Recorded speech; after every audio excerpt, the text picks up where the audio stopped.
Installation in progress.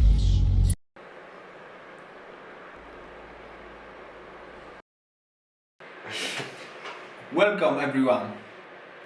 Today we will talk about hands. It's not normal hands but artificial hands that I made. What are the difference between the current prototype and the previous one? Let's start from the beginning. It was the first prototype that didn't fall apart immediately. I invented shapes by my own, disregarding anatomy. The way of bending joints was wrong. It should slide off the bones and not bend in place. On this prototype I found out that shape of bones has fundamental meaning for translating muscle contraction for finger movements. After the first prototype and second, which is too ugly to show, I bought a plastic skeleton and started recreating ligaments and tendons. What was the problem with that? We couldn't find a way to get feedback from joints. Later my friend recommended 3D printing to me. I redesigned this hand by giving it a hinges. As you can see, this is almost the shape of bones. But these rigid tendon guides were annoying. Here the fingers are made more naturally from a soft guides and tendons passed through it. Now we will talk about the previous prototype that you saw in my recent videos. I often hear from you that this hand looks like it was stolen from the grave. This is because of 3 reasons. The first is that the silicone I used is very sticky and it gets dirty easily. Second, I used graphite lubricant in tendons sheets that float out.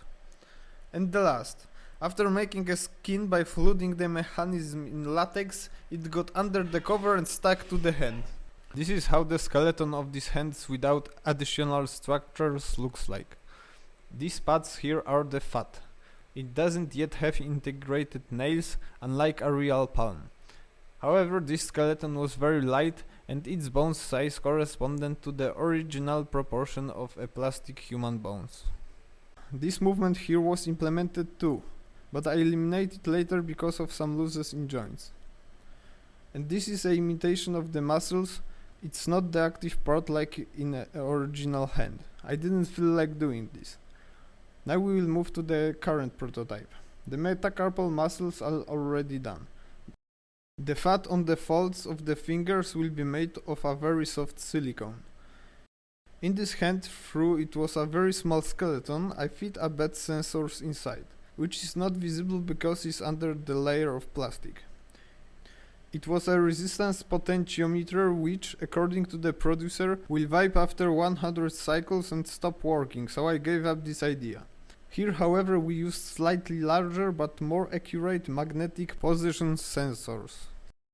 The entire skeleton was printed from a carbon composite rather than polyamide, so strength is approximately the same as pure aluminum. Consequently, I can lift this forearm by a little finger without causing any damage.